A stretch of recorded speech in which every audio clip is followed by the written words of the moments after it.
Hey, good morning, good afternoon, everyone. Welcome to Radio Day, Day 3, Wednesday, where we're talking about all sorts of disasters, cyber preparedness, what radio can do to basically keep our public informed. And I welcome a great panel here. I'm very excited for this discussion. I welcome everybody in the audience as well from all over the world, really. So thank you for joining. Just a couple administrative points. You'll see a comment section on your screen. Feel free at any time during the panel. You can enter comments and questions in, and we will see them as well, and we can answer them if they're questions or add to the discussion in general. Before we get to the introductions, I just want to read basically an overall like a preamble with that Red Tech put together and that we put together that I think really captures this panel and why we're gathered here. It reads: the stakes are high. When broadcasters go dark during emergencies, whether from natural disasters, cyber attacks, or other crises, public trust erodes. Communities rely on radio broadcasts precisely when other communication methods, whether cellular networks or internet services, fail. Our mission as radio broadcasters is to ensure broadcasters remain operational and trusted, especially during these critical moments when the public needs them the most. So I want us to, we're going to keep that in mind as we speak about this today. It's really about public safety, informing the public, and during the most critical times, whether it's environmental disasters or cybersecurity issues, and how we prepare for them and how we recover from them. So let's start with a round of introductions. First of all, I wanted to say thank you to Philippe Generali and RCS for sponsoring this event, Day 3 of Radio Week. As for introductions, so I'm Steve Schultes. I'll be moderating this panel of great professionals. I'm Chief Technology Officer with New York Public Radio. New York Public Radio has about 8 signals in the tri-state area of New York, New Jersey, Connecticut. We're affiliate of National Public Radio in New York City. I personally are on some national boards that support basically this mission of protecting and informing the public. I'm a chairman of the National Radio Systems Committee Data Services and Metadata Subcommittee, where we drafted emergency messaging protocols. I work with Roswell Clark here, who you'll be introducing himself later, under the National Association of Broadcasters Radio Technology Committee. Specifically, I'm leading the cause for modernizing the emergency alert system in the United States. With that, since I mentioned Roswell, I'll turn it over to you, Roz, for an introduction. Thanks, Steve, and thank you for including me in this exciting panel here of professionals, of peers. One of my passions in the business is resiliency and managing through emergencies, disasters, whether small or large. But thank you for including me. It's an honor to be a part of this panel. My title is Executive Director of Radio Engineering and BCP Manager for Cox Media Group. We own approximately 60 radio stations and 10 TV stations across the United States, as well as digital channels and other forms of content and broadcast distribution, both over the air and other. So I've been in the business approximately 40 years, approaching 40 years. It doesn't seem like it. I feel like a kid still in a candy store with all of the things that we do and evolving the business. But during all of that time, I've become more and more involved in some industry things, as Steve mentioned, NAB, IEEE, NRSC, AFC. There's all sorts of alphabet soup, SBE organizations that, as part of learning and growing and then giving back to the industry, I feel it's important as we become more seasoned, I would say, that we get into those sorts of things. But part of my job at Cox Media Group is to manage the BCP, or Business Continuity Program, for the company. And that includes a variety of things to maintain the business during whatever event it may be. but also, especially as broadcasters, to maintain our operations to serve the public interest. And so we go through a variety of things, which will come later in this panel discussion that we can talk about. What is it we actually do? The why is to serve the public interest as well as maintain the business. But how we do it and what we do, that's where we kind of boil the ocean down a bit and get into things that really matter. So I'm excited to be a part of this. It's part of really what attracts me to the business in a weird way. I say, when you think of a disaster, you think of me. I don't know that's really a good thing, but I find it interesting that, when things really need to happen, when they turn to technology to make sure it happens, it's exciting in my mind that technology advancements that we have in the world has really enabled us to be greatly flexible. I know others on this panel have much to say about that, but that's what excites me, and I'm appreciative to be included in this panel. Thank you so much. That's great, Roz. Speaking of Mr. Disaster, I don't know if you saw the comments on LinkedIn about this panel. Somebody called you the tornado magnet. That's a compliment. I know. Yes, absolutely. I know how you performed during like 2 Class 5 hurricanes in 2 weeks this past. So I'm sure we're going to touch on that, but it's out there. We know about you. Okay. All right. I want to turn to Morten Pedersen. Morten has his video off. He's in a unstable cellular area. Speaking of cellular issues. So he's going to keep his video off to maintain the bandwidth of the audio. So Morten, could you introduce yourself, please? Well, thanks a lot, Stephen. Thanks for inviting me into this great panel of broadcast pros. It's definitely an honor to be here. My name is Morten. I'm the CTO of JFM in Denmark. I'm the head of the technical stuff for all of our radios, with the main responsibility that basically everything works and is running perfect, both studios, transmission, and all kinds of stuff. That's the short version and introduction, but that's basically my line of work. Mm-hmm. Morten, can you tell us a little bit about, just for context, what size group is your company? Like, how many transmitters? What's generally? Yeah, you cover the whole country, section of the country. Basically, we cover the whole country. We have 120 stations. We have 180 transmitter sites as it is now. And as I said, covering the entire Denmark. But again, Denmark is on the scale to US quite small. But well, I say we're a pretty big player in Danish broadcasting. We're the second biggest media company in Denmark. Very good. So we have a significant footprint. Mm-hmm. Great. Thank you for that context. Okay, Robbie, can you introduce yourself, please? Hi, so yeah, I'm Robbie Harrison. For 16 years, I was the senior engineer and broadcast systems manager for one of the largest commercial radio groups in the UK, looking after the national radio stations and mainly their Playout, because in the UK, most of the transmission's actually outsourced, so we don't get too involved in that. I left there just before Christmas, and now I'm a director of a company that provides broadcast system support and consultancy in the UK. It's a great company title, Safe Pair of Hands. Huh? Thank you. Okay. Well, welcome aboard, Robbie. And last but not least, Philippe Generali.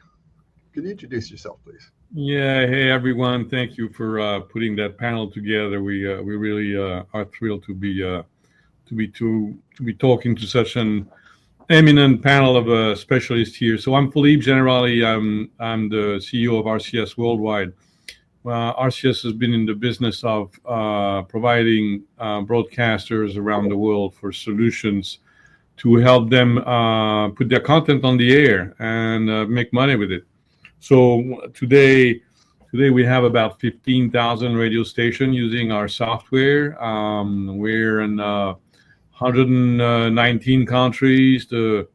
I think the last one we signed was the Vatican not so long ago, and the FM is not big compared to their internet station. It's one of those stations when the Pope speaks on the internet, I can guarantee there's a few people listening here and there. So anyway, so we're always excited by having a broadcaster using our software and helping them solve their problems and find a better way to do the operation. So here's to a good panelist. Let's go. All right. Thank you, Philip. And Philip, since you got your mic open already, I know you have a story to tell regarding cybersecurity preparedness, and I think you even have a video to share at some point. Do you want to just keep the mic on and tell us a little bit about that context? Sure. So first of all, the topic of continuity and stay on the air and avoiding the not having anything going on at the blackout, the dead air, and all this. I'm going to make a confession here. I haven't touched a microphone and been on the air for about 35 years now. But once in a while, I have this nightmare where I'm putting a vinyl on the turntable, and then it runs out, and there's nothing coming on after, and I wake up in a sweat, saying, "Oh my God!" That was before computers were helping us there, and it's true. So this nightmare doesn't get as recurrent as it used to be when I left the on-air duties, but. Anyway, so continuity and having no dead air and trying to service the listeners as much as we can is something that's dear to my heart. So we have an example. Yes, a little story. Hurricane Helene slammed the Atlantic coast of the U.S. on September 24. If I read my notes, it was September 24. It was a Category 4 with winds of 220 kilometers per hour, which is like for our U.S. Viewers, about 130 miles per hour. Basically, it hit North Carolina, Florida, Georgia, South Carolina, Tennessee, Virginia. It was really bad, and it actually made the national news, of course. But there's one particular story that made the national news, which involved a radio. Steve, do you want to play that thing? We just started listening to the radio, and the radio was our only way of communication. We had no cell phone service. Nobody did. And what service there was spotty at best. When people were able to make a call, they got word to the best megaphone in western North Carolina. Welcome back to our continuing coverage of the rescue, recovery, and relief operation. In the middle of this modern climate change disaster, the calls for help were answered old school. Well, I'm trying to get hold of my aunt and uncle out in Weaverville. I can't get a hold of them. For days, WWNC's AM radio host Mark Starling and his producer Tank Spencer served as a proxy dispatch service, helping to coordinate wellness checks and connect the stranded with nearby resources. I want to put you back on hold so that Tank can get your phone number. We didn't have any connection to the outside world except our radio stations, and we were the only two here. So we kind of had a mission of like, okay, well, we've got to walk these people through the storm. That's amazing. I mean, this story still gives me goosebumps just listening to those guys dedicated. Those two guys were behind the microphone for hours and hours and hours, picking up calls from people trying to find their loved ones and their pets, their kids, whoever was missing there. The market most gravely hit was Asheville, North Carolina. As it happened, this particular market was in the process of moving their station to our Zeta Cloud service, which was replacing the on-prem software. So this story is about a station that has made the whole leap towards all cloud operation. But if you have on-prem completed by a disaster recovery cloud operation, it's pretty much the same principle. They needed to broadcast to citizens. They wanted to help people, so the local staff was able to acquire a Starlink internet connection for the studio, and they began broadcasting emergency audio to the citizens who were without power, without internet, and many of them without cell phone. So our CTO, Chip Jason, bumped a new feature. It still had wet paint all over the feature, but it was such particularly needed at that time. So he put the feature live, and we put it to the test right away. So the feature in this particular case is called Station Takeover.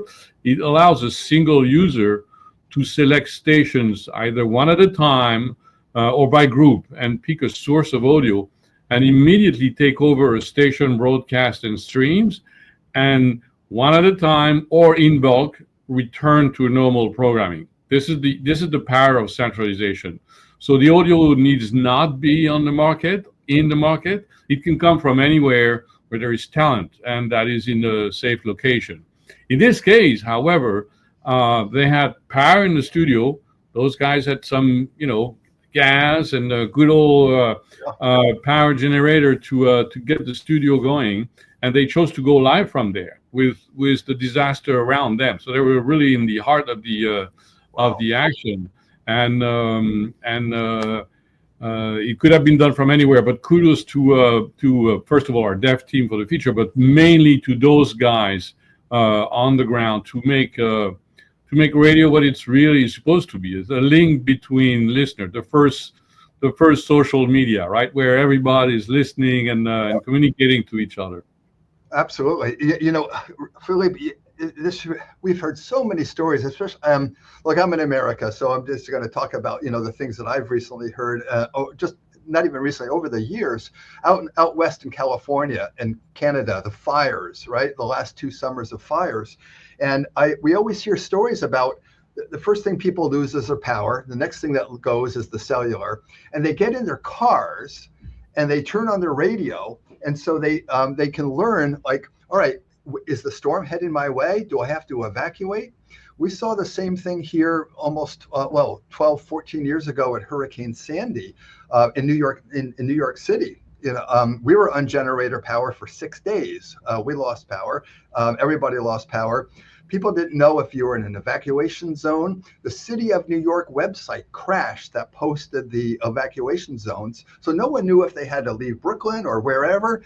And we had that map. We did a Google Maps mashup, and then we went on the air with that and directed people. All right, if you're in zip code 10007 to 10014, you need to leave now. And there's so many instances of that. And I have to turn over to Roz, because I know Roz came through Hurricane Helene and then the one right after that as well. And I know you had a great performance in that from an aspect of staying on the air. Could you tell us a little bit about your side of the story, as Philippe did with the North Carolina story?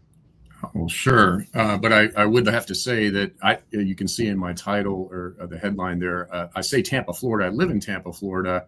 So it's not the first time at the rodeo for hurricanes over the course of years. So this past year was another one that was multiple hurricanes. It was Helene, followed by Milton, and so on and so forth. I live here, so I know what it's all about. I personally was on generator for over 2 weeks at my house. But, just to step back from all of that, I would say that in any sort of a disaster, but hurricanes especially, hurricanes are very unique in the fact that it's the whole region.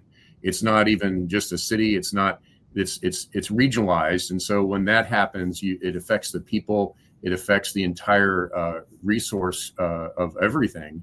And then you have in the middle of all that, a lot of people, as you mentioned, Steve, getting in cars and it's just a whole thing. So it's very hard to manage through those things, because you're dealing with the first thing we worry about are the people.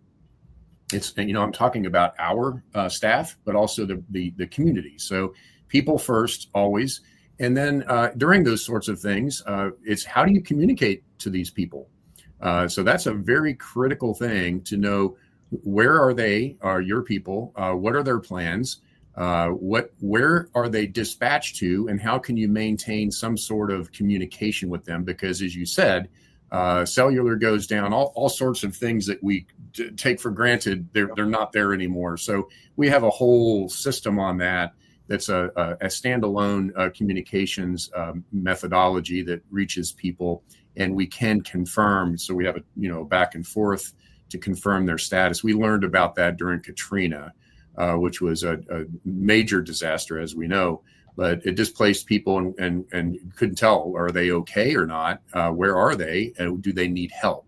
So that's our key thing. People first, and then we go into all of the technology. And as Philippe mentioned, the modern world has so many things that we can pull, different levers, and how to maintain operations. But during some disasters such as that, what's really key to the audience is what is the information at that moment? What is important now? Content is king. How can we get the right information from the professionals that know the facts, not speculation? And also, as you saw in that video clip, people are calling in with information. So it's a whole thing where the radio stations become core because people, as you said, Steve, are in cars, or they may just have a battery operated radio, even crank ones. I should have had it ready on display here, but crank it up and listen to your stations. But all of that stuff needs to be available. So how do you prepare for that? Well, I think that it's all into preparation, the testing. I don't want to ramble too much at the moment, but I think you'll cover some of this later, Steve, and what is it that we do? How do we manage that? But to kind of boil the ocean just a little bit on the technology side, we really have content, whether it should be live in some cases. It depends on the event. It could be just your building is impacted. So then the community doesn't need to know about your building really. That's often the harder one to prepare for, right? Well, yeah. Yeah, everything is normal to everybody else, right? Right. So you're displaced, and so generally speaking, anytime you go to an alternate capacity, there's some reduction in capability or normalcy, right? So everything's running a fine-tuned machine, and then you put the space saver spare tire on your car, and now all of a sudden you can't drive interstate speeds. Maybe that's an analogy. I like analogies, but so you have their content. How do you get the content transported, and then how to your broadcast endpoints? I'll call it that. Could be a tower, could be an antenna, but don't forget we have digital, as Steve or Philippe mentioned. There's digital content streams. And I think in traditional logic or thinking through, sometimes we forget if we pick up our operation and move it somewhere, we need to take it into account. There's a lot of people that are receiving our content over digital channels, and we have to think that through. How is that managed? And I will say it in one broad statement: technology is your friend.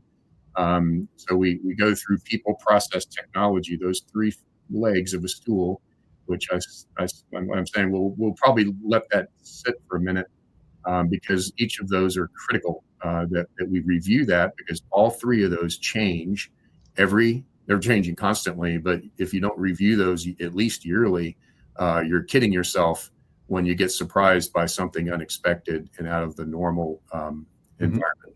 Right. I'll drill down just a little bit on that, Roz, before we go open it to others. I love the idea of like an annual review. Where are you? I remember just before the pandemic and when the world shut down in the year 2019, we looked at our business phone system, and it was a digital phone system, but it wasn't IP based. And it was like, it's time to modernize this. And we did it. We did it within that year. It was a capital expense. We have about 350 people here in this building. And but we did it. We finished it by the end of 2019. Then the world shut down, right? And nobody could come into the building. So how are you going to screen calls from home?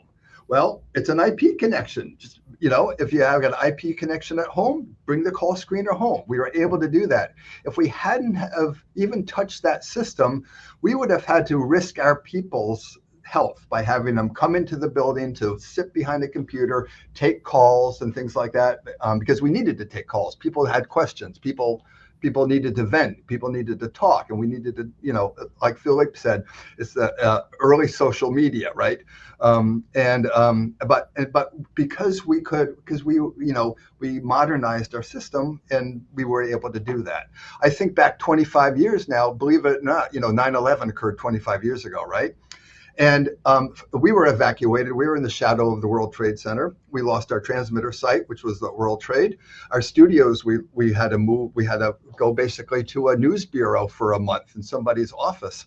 But we couldn't take calls there. It's a news bureau. There was no hunt group or anything like that. But back then it was all key phone systems and early digital. And so we had to bifurcate our company. We sent for our call-in shows.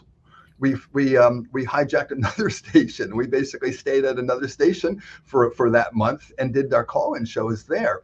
It was all very physical, right? And you had to move people. You had to go where the technology was. Now, if we modernize, the technology can come to us. And you're right, Oz. You can pull those levers and just act on those things. Yeah, real quick, Steve, don't mean to take over here, but every investment, you mentioned capital investment. So I believe it's super important that when we look at capital investments, we have a variety of those, but we also should always look at, okay, what does this provide for alternate capacity resiliency features that could benefit the entire organization versus one thing? I could give a million examples, even up to antennas. So we have to, I think technology has helped us in all of those things, but that's a lens that I would highly recommend everyone look at. What does this do for resiliency, scalability, flexibility, all of those sorts of things as you invest cold hard cash? Make sure it's going to pay other things, not just the focus of what the purpose is of that particular investment. Yeah, great points. Very great points. Hey, Robbie, I know you managed Playout for a large broadcaster. And did you, where was your thinking when you were, I know you went through various transitions of systems. How did you plan out for resiliency and for all that major footprint your company had? Well, the main thing was that when I first started looking after it, and as various acquisitions and things like that happened, at one point we had 4 different Playout systems in one building, which made disaster recovery almost impossible, really. Right. So the primary thing that we did was just to get that down to 1, which luckily we did probably a few months before the pandemic, really. So once we'd done that, we had access to tools like Zeta to go to do everything remotely. So we were able, whatever happened with that building from a people access point of view, which had bitten us before because that building was in the middle of Soho. We had things like bomb scares, nothing to do with the building, but round the corner and things like that, which meant that people couldn't get anywhere near. And we'd had some trespassers in buildings next door where the police had locked the area down. So there was a few times where it was quite handy to very easily not be in the building. So we were already quite prepared. So when the pandemic happened, everyone just went home and recorded as live into Zeta to go. And you wouldn't really know because it was being done so close to time. Everything was still relevant, and it kind of just carried on as far as the listener was concerned as it was. Mm-hmm. Wow. Did you besides the planning, did you test those systems? I mean, that's frightening to have a bomb scare and nobody can get into the building. I mean, I don't know how you plan for that, but I guess you do drills. Did you do drills or anything like that? No, that was quite early on that was probably a good 12, 13 years ago when that happened. But so central London as well is notoriously unreliable for things like power and things like that. So you always had to be a bit prepared. But one lucky thing was that there was some smaller stations that we were kind of running as we're experimenting with them, and we had people broadcasting from home already using this this thing of just voice tracking as live. When I say as live, I mean they were recording some of those links 45, 30 seconds before they were going out, and it was almost live. So we were doing it already, which was great. Wow. So you were well prepared for the pandemic, Adam. Yeah, but also it meant that the programming team bought into it because the programming team were using it already. As soon as we started doing some of the smaller stations, they were like, "Oh, actually, that works really well. It is okay if some of the bigger radio stations do it." Mm-hmm. I think because we brought everyone on the journey, which is really important. And my background is in programming as well as engineering, is that I think when you bring everyone on that journey, this is a much easier sell. I think it's much better to have a bit of pre-planned chaos than it is that all of a sudden there's a complete disaster. Right. And I think just doing those little bits gradually over 10 to 15 years really gets everyone at least working in the same direction. That's an important point, and I think I have to confess sometimes I miss that as a technologist. You gotta get the people involved, right? And you have to have them buy into the system and understand the why. I think Roz mentioned the why before, and you have to do that. And frankly, I didn't even think about acquisitions before. That frightens me. You have 4 different systems in a building because of acquisitions. It's great when companies grow and like this, but from the technology and from a resiliency perspective, that can be a real challenge. Nice. Yeah, we had various disaster recovery systems all over the other, because the way I worked, there was like one kind of the big building in London, but then there was maybe 20 to 30 other smaller buildings. So there's plenty of places to put disaster recovery. Right. But you had to really think about it because of all of the different systems and making sure that then you didn't disrupt what was going on in those buildings by putting things in. Right. Yeah. Amazing. Hey, did we lose Morton? I don't see him on our screen. Is Morton? Are you here still? Oh, all right. It looks like the bandwidth got the best of Morton. Let's see if we can get him to rejoin. But I did want to on the theory of planning for this. I know in America we call it tabletop exercises, and I know that's not an international term, so we can call it also like scenario planning or emergency planning. That's Roz, I know that's part of your title, I think, business continuity planning. As Robbie mentioned, getting the people involved, is that part of your role to take it to the people? Absolutely. And back to Robbie's comment, really, the content people and business continuity planning. I remember it was decades ago when we implemented that as a company, and they asked, what are your disaster plans? So I had if this transmitter, I had the tactical things, right? Technical things. We do this and this and the other. And it's like, well, no, we need to zoom out and look at this as the whole business. So what's key and vital is that when you have, we call it crisis management team. So there should be some spokesperson for each facet of the business, content, sales, everything about it, right? So you have a slim team of leaders, decision makers that need to come together, and you walk through a story, basically. And you just say, at this moment, this is happening. That's all you know. And then next page, however you want to play it out. If it's a hurricane, you see it coming, this, that, and the other. If it's a building fire, so every scenario has a different story. But you walk that through, and what you'll find is, once again, people, process, technology. What are your people doing?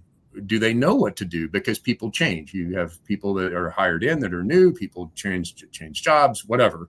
That's always moving around. And so people may assume things. And then the process, workflows are broken. What about that process? How are you going to compensate for that process so that can keep the operations going? So every scenario has different tentacles about that. And then, of course, technology. What can occur if you don't walk this through in a routine, whatever schedule. Yearly is probably about all that the business can manage, I think, really, because it does take time. Yeah. But when you sit around a table, that's why we call it a tabletop, and you walk through the scenario moment by moment with only the facts that you know at that moment. It's a pretend story. Then you'll find generally that people assume, well, I'll just do it remotely. Well, how are you going to do that? So there's a rule that we always reinforce. If you have never done it before and it's not been tested, it doesn't count. It becomes a good idea. And then you write that down and you test it, right. Build it. And so I'll even say basic stuff like, hey, I've got all my data backed up. Okay. Have you ever restored that data? Right. Ever? Okay, that's like an IT thing, but then it's kind of like testing generators, right? Are they testing weekly or whatever? And have you really put the building on generator? You test what happens? So what you'll find during a tabletop exercise, there's assumptions. There's people that have no idea and then there's masters of this, and they'll know exactly what to expect. They'll know the compromise to the business when you go into a certain mode of alternate capacity. But when you bring all that together and you document it and you exercise it, it's well worth it. And it's such a learning experience because I have to tell you, not everybody knows what happens in the technology world, what kind of additional levers they have to pull, and what that means to them. But at any rate, that's in a summary, high level. We try to do that yearly. We do a cyber story, and we do an other story. So if you're hurricane prone markets, you need to do a hurricane thing. But things like I don't know, there's a bunch of scenarios for shelter in place. Well, in other words, the building is locked down for whatever reason, no one in, no one out. What do you do for a period of time? And how do you let people know? How do you communicate? That sort of thing. Right. Then the other general idea is the building has to be evacuated, and there's some compromise to the facility at that location. These are big general topics. You can imagine a building fire or this or that or the other. And then how much damage you put in the story is up to you. And then the other stuff, like I said, hurricanes are unique in that it's impacting people, it's impacting a large area, it's very disruptive, and the recovery is very interesting. So, one more general topic, and I'll stop rambling. When you look at these sorts of events, you have an incident, so it's very sharp. You have an incident, and the crisis management team has to manage through that. That's measured in hours, let's say, and you engage whatever you're doing. And then there's a long tail of recovery.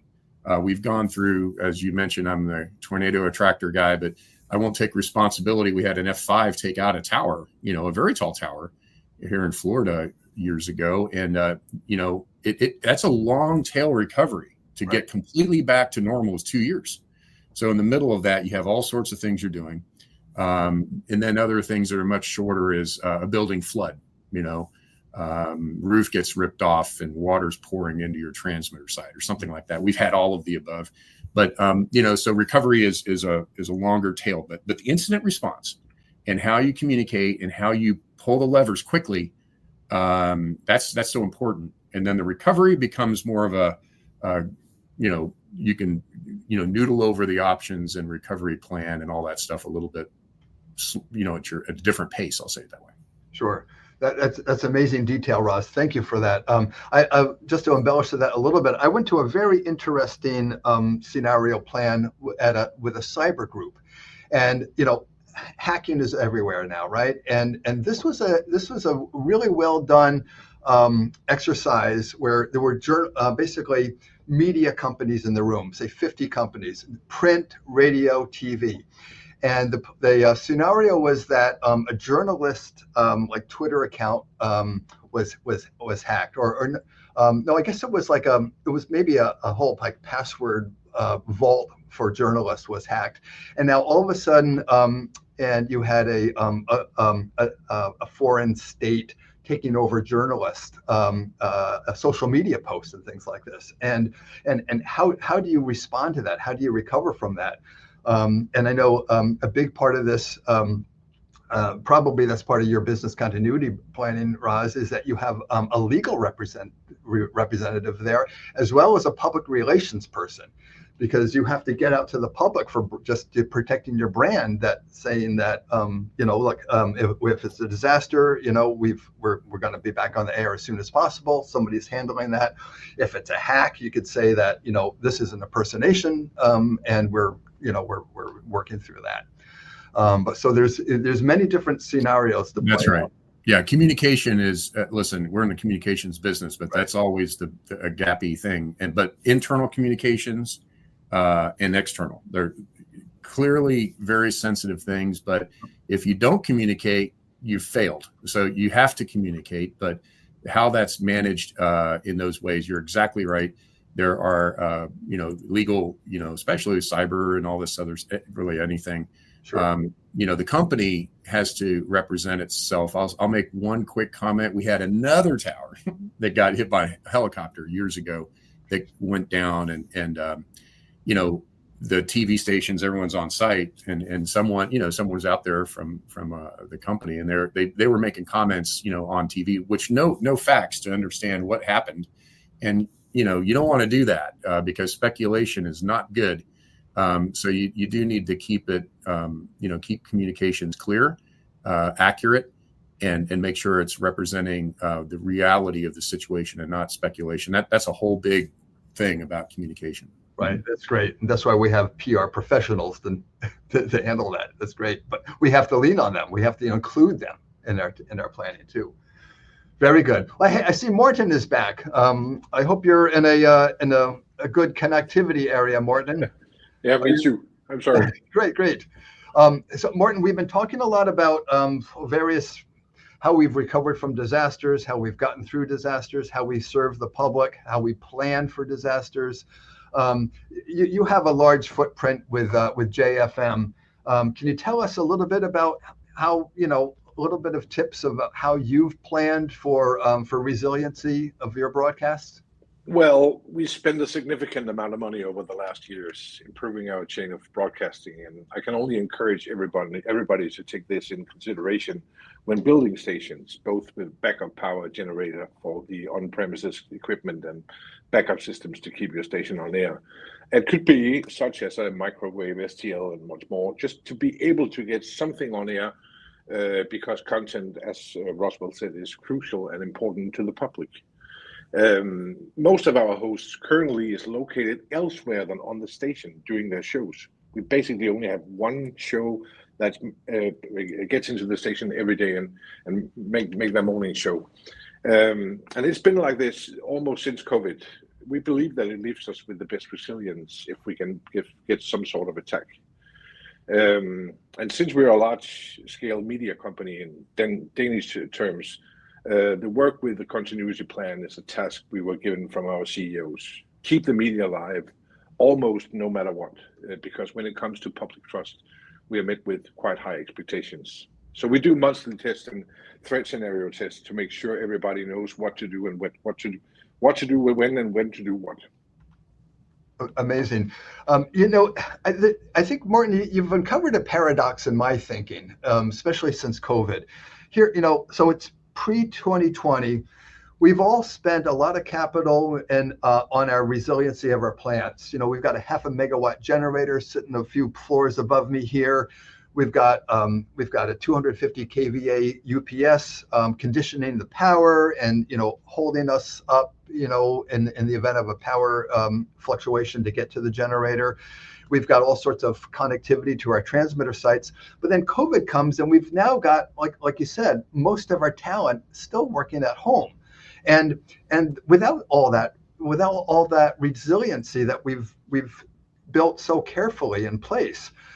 Now, if there's a power fluctuation, they're off the air. We've sent, at least we couldn't afford to do it with everybody, but say for like the top 10 presenters, we've sent, we've shipped like 1 kilowatt UPSs, uninterruptible power supplies, to their homes. And so now they've got like a small refrigerator sitting next to their desk, and it's conditioning their power, and it'll keep them up for maybe an hour or so if they happen to lose power. But I'd like to ask the group, how do you? It seems to be a paradox that we've gained something by pushing the people out of our technical plants, but I think we've also lost something for resiliency. Any thoughts on that from anybody here? Well, I think it's very important. Sorry. Go ahead, Robbie. Go ahead. I think it's important to make sure that there's some kind of standards in the kit that people are using, because there is a temptation just to go on Amazon and buy a cheap microphone or something and just plug it into a computer. So certainly, I think in some places the technical standards have fallen, and we have lost some of that. The live stuff, as good as the live stuff is, it sounds live. There is something about how someone sounds when they walk into a radio studio and you hear that it does sound like a different show. So yeah, I think standards are important still. Sure. Philippe, you were going to say something. Yeah, I was going to say there's the distribution of resources, which creates a safety. If not all your resources are in one location, particularly your talent, this is something which is in itself some kind of redundancy, because people are in various locations. It's very unlikely that something bad is going to happen in all those locations. So you create a safe place, a safety net. And when we looked at the disaster recovery, and I'm speaking for the RCS disaster recovery, we said there are several scenarios. First of all, the people are distributed because they can't get to the studio, they can't be together, and we invented Zeta2Go, which is a way to basically take control of the automation system from anywhere, and you can collaborate, do voice tracks, and do all that. In a second step, there's the question of distributing your systems, your automation system, and having redundant automation system in various places. So this goes only so far. I shouldn't be saying that, as a matter of fact, because we like to sell system. But if you have two Windows-based systems that are sitting in two different rooms or in two different buildings, chances are they're going to be connected in one way or another. If you have a Trojan virus, like the crypto locker, for example, that there was, which was I think 3 or 4 years ago. The crypto locker was basically putting a wrapper around your media files, and it was propagating everywhere. And you have your media disappearing from your automation system, but it also propagates to your Windows system everywhere. And so your redundant system can be infected the same way. So it's a complicated situation, because you can't just say, oh, I'm going to turn this server and all the workstation and switch to that one. Well, guess what? The files were transferred on a Windows system. They're also encrypted, so there's no file there also. Yeah. So when we came up with the RCS disaster recovery, we said, what if we use the cloud? One of the cloud advantages is that there are few hackers that are hacking cloud system, because it's Linux, it's complicated to access, it's complicated to propagate, it's at the same time a robust system, and at the same time not as sophisticated as Windows, but a Windows virus will not propagate in the cloud because of the operating system. So by having files being constantly backed up from your terrestrial automation system in a cloud environment, you can really clean them, scrub them, and make sure everything is fine. And then when you need to go into disaster recovery mode, which, as Ross was saying, you get hit in the face, and every minute, if not every second, counts in the decision that you have to make. You don't have the time to restore a backup or anything. That's going to take hours. So you need the solution right away to get you going while you do the long tail of, if it's a virus, you're going to have to shut down every workstation across your entire organization. Yep. Run an antivirus one by one. And then if you have the machine of Fred, who is on vacation, that's turned off, you're going to have to make sure that you talk to this machine and you scrub it while he's on vacation, because otherwise when he comes back, you turn it on and something goes wrong. So the cloud will allow you to play from the cloud with an automation system in the cloud, and you sound okay. You have your voice track up to the minute before you had your disaster, your virus. You have your spots, you have your music, you have everything. At least you sound 99% normal for a few hours before it starts being a little poor content. But it buys you some time to do that long tail of recovery, which is well, you got to sleep 3 hours a night for a couple of nights. I know you're speaking from experience, Philly. Yes. Sure. No. Yeah. I think we all have a little bit of PTSD from our experiences there. Yeah, I'd like to just jump on Philippe's comment just a little bit about, how to recover and make sure things are where it needs to be during that recovery. He's describing a cyber incident, but, there's quite a bit that goes into, what is in place to detect and defend. Of course, I mean, I would hope and I would believe that everyone has all those sorts of things going on. But, one of the levers to pull is go into an isolation mode, right? So protect the nest or otherwise contain. You have to contain. But then the final thing, which you mentioned, is so-and-so has a machine, then they're going to turn it on. There is quite a bit of thought that needs to go into how do you qualify that everything is okay or back to normal, right? And that's a process, and that needs to be thought through, because it could look like it's okay, it could be fine, whatever. But every system, because all of our systems are a lot of automation going on, a lot of interdependencies, a lot of systems talk to each other in all sorts of ways, not just broadcast, right? So it's all linked, connected together in various ways. So how to reestablish the normal workflows and normal interconnectivity is so vital to have some thought put into how do you qualify anything, whether it's one computer or a system, to be back to normal. That's a key thing, and I think that should not be forgotten. It's right up there with backing up data and restoring data. It's similar. That's a great point, Roz. And that could even include forensics, and you want to make sure that the threat actor is exfiltrated from your environment. That's right. So just to say that real quick, I'm so glad you said that, because there's a conflict there. You need to grab the forensics before you wipe the machine and restore bare metal, right, to a known good. Mm-hmm. That's a whole nother topic. Where do you go back? How do you know what's good to restore, right? So there's that whole process. But yeah, I think understanding the forensics is a whole nother deal. And there are experts, of course, that are much more informed on that than I.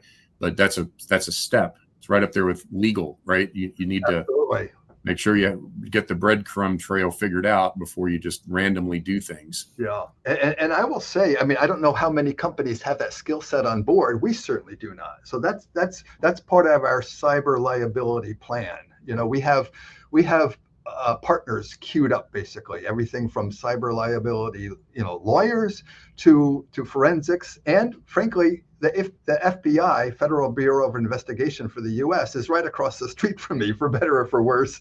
But we have a relationship there. They won't accept a cup of coffee from me, but we'll meet once in a while. And we there's a relationship there, as we do with like the local police precinct, but on the federal level for that type of work, because we don't have that skill set, but we've had to bring that skill set in, because you're right. Before you restore, is the restoration clean, right? It's a great point. We don't typically talk about that, so I'm glad we drilled down on that a little bit. Hey, let's, we've got less than 10 minutes left. I want to just let the public know that if there's any comments or questions, please put it in the comment section. Looking at our synopsis, I did want to talk a little bit about field personnel safety. I think Philippe and Roz, you touched on that about your own people are the in a disaster. I want to touch on it from an aspect of just the day-to-day.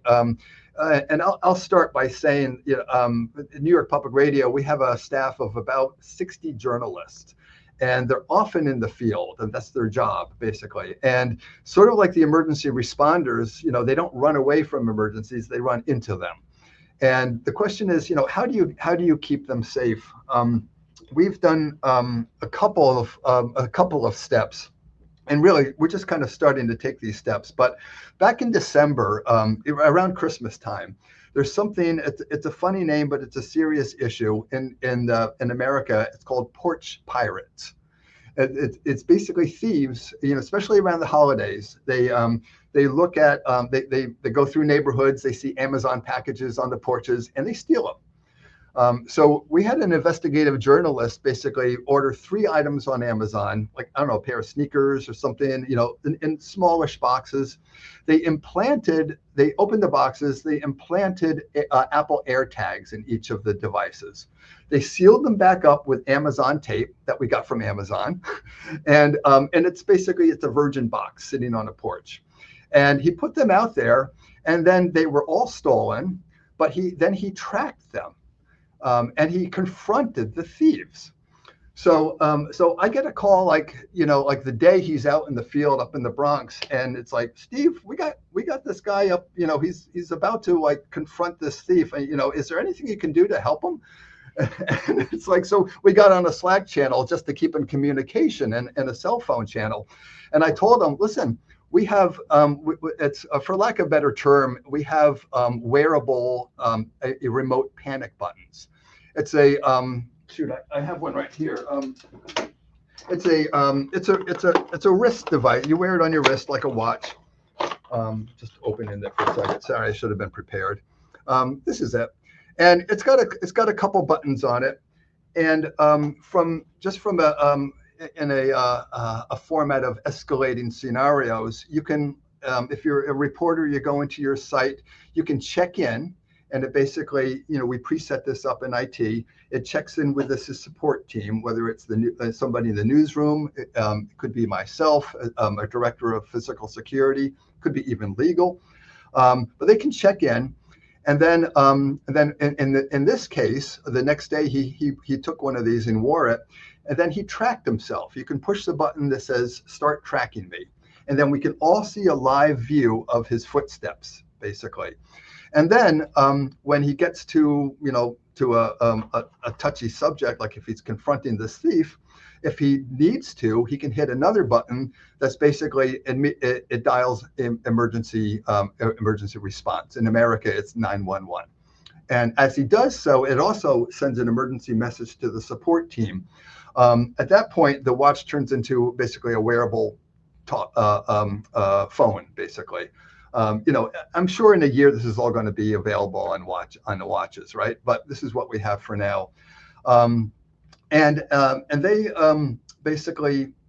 So then, if emergency response can get the message, they can see the GPS location from him, and he can speak to them. So we didn't need it, thank goodness.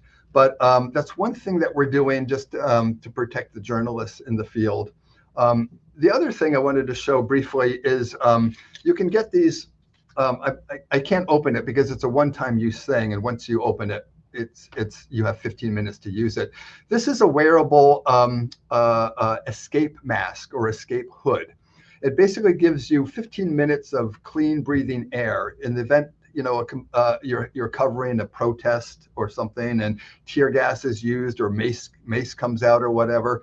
At least our reporters can basically, open this up, throw this on, and get out of the area safely with good clean air. So I see. I'll let that go for a second. I see somebody asked a question here. Are there any parameters that your loss of business insurance carrier insists upon? And I don't know if I'm not sure quite how to answer that. Anybody have any thoughts to that question?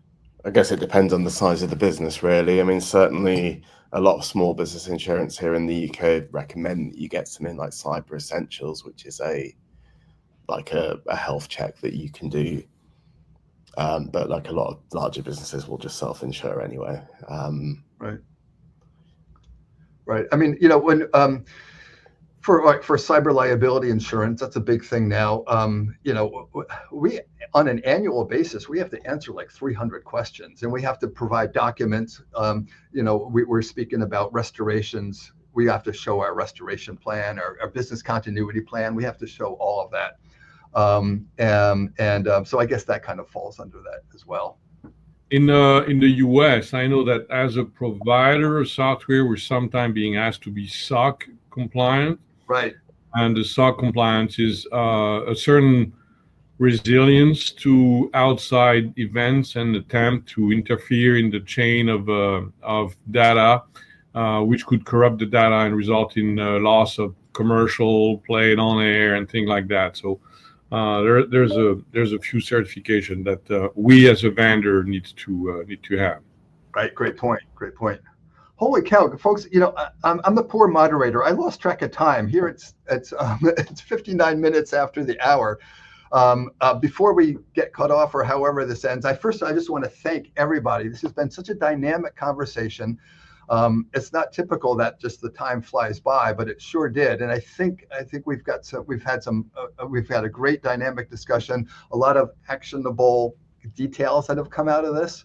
And I'll say thank you. If anybody has anything just for final words, I invite you to jump in at this point.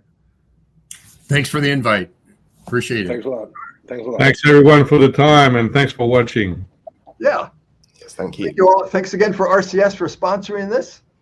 Thank you all very much. What a great conversation.